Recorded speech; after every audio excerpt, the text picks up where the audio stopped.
Hello there everybody, my name is Jaredude. Today here playing some Marked for Death Nitro, a twist on what is definitely my favorite game mode of Titanfall 1.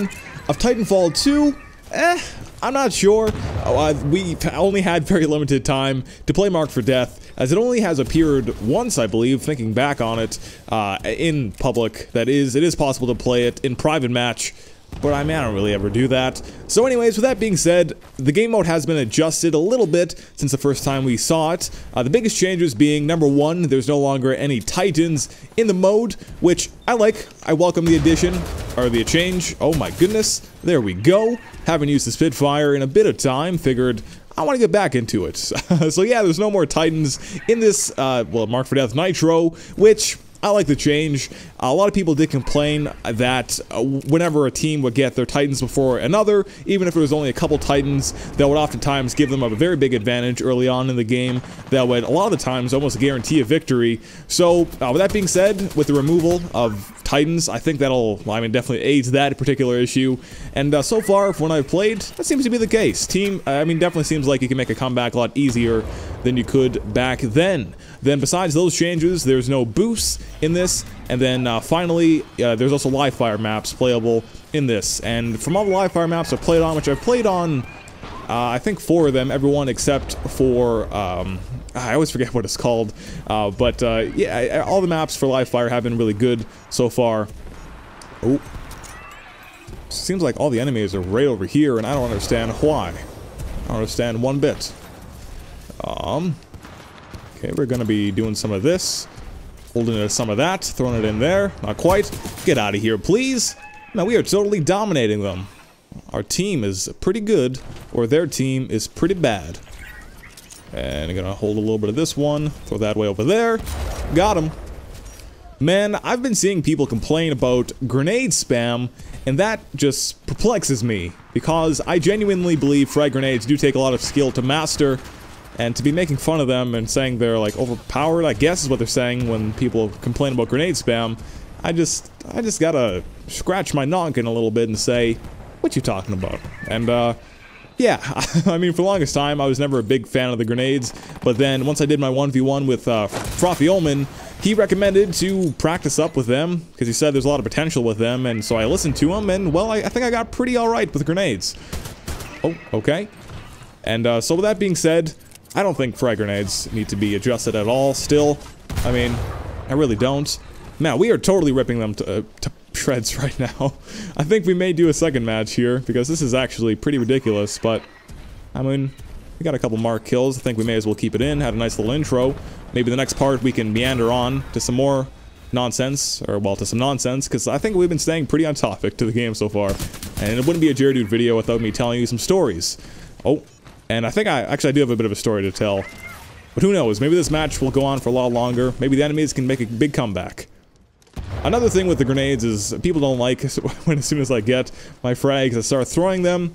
Yeah, that could be a bad habit at times. It works out a lot though in like live fire, I guess, but of course I'm not playing on live fire maps right now. Anywho, throw that in there.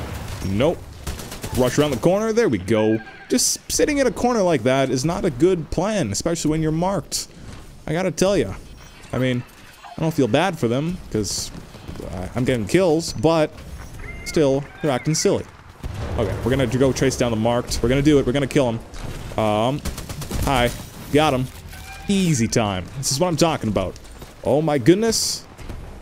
Yeah, this is quite the ridiculous match.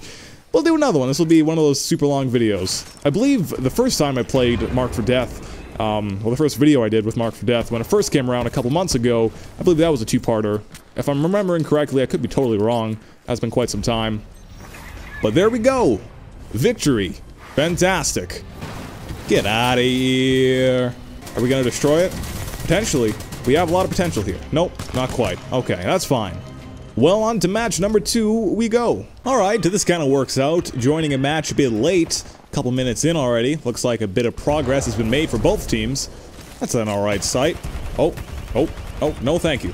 Please, don't mess with the Jaredude. Unless he stops paying attention very briefly after bragging a little bit. Okay, bit of an alright introduction.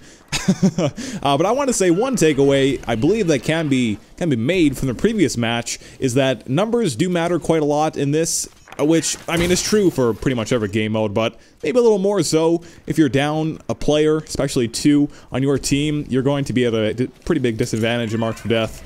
I guess that's always kind of been true, though, with the game mode. Ooh!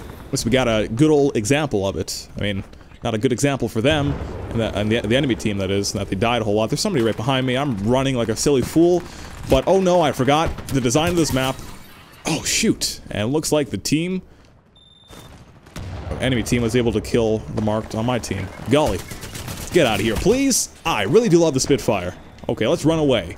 Stim is a lot of fun. I wholeheartedly recommend using Stim. This is some absolute nonsense shooting all of a sudden. Spitfire. Sometimes sometimes I simply adore it, other times I just don't. Okay, nope. Get out of here. I'm marked, and I'm near all the enemies. Perfect. Perfect. Not at all. That's sarcasm. Okay, there we go. Thank you, team. I'm just on another wavelength right now. I don't even care that I died. Anyways, I guess I'll tell a little mini story here, as I did kind of mentioned it in the first match that we did for this video. I recently did a trip down to Vancouver to see Kendrick Lamar live, which I'm not really going to be talking about the concert itself. I mean, it was incredible from all the theatrics of it, just with the openers, especially with Travis Scott flying on a gigantic bird. It was crazy.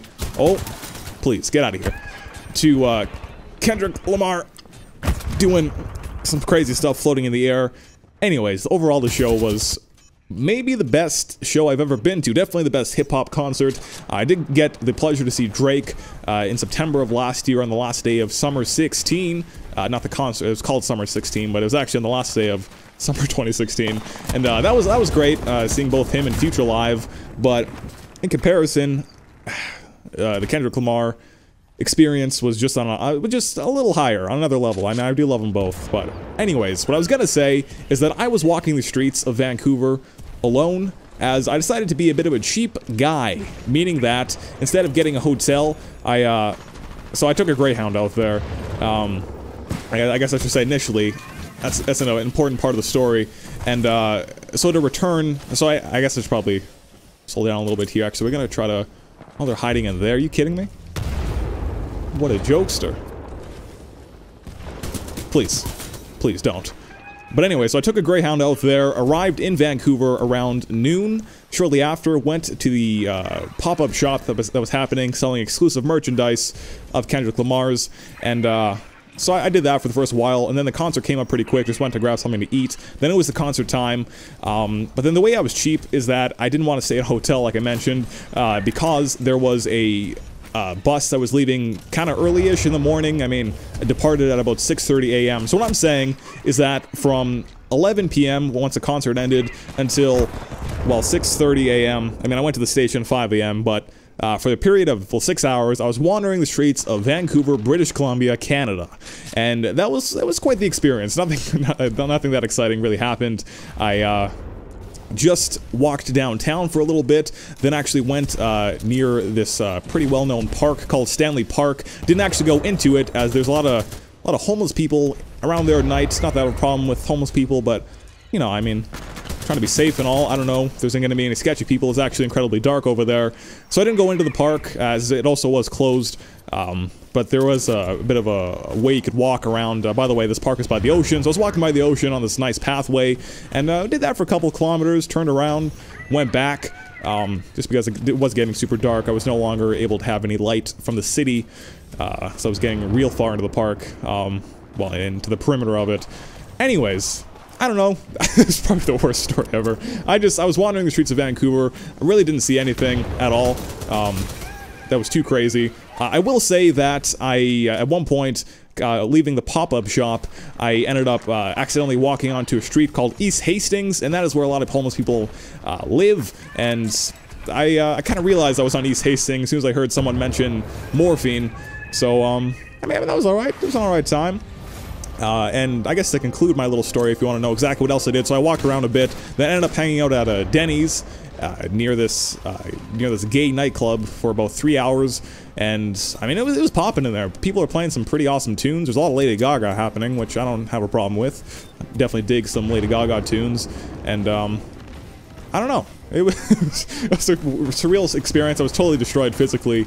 Once I got home, I slept for 15 hours because I didn't really sleep either way on the trip. And actually, the night before, the night before leaving, I didn't sleep at all because I thought I would sleep on the bus. But anyways, this is such a messy story. Thank you so much for watching. This has been Mark for Death Nitro. Have yourself a fantastic day. I love this game mode. Goodbye.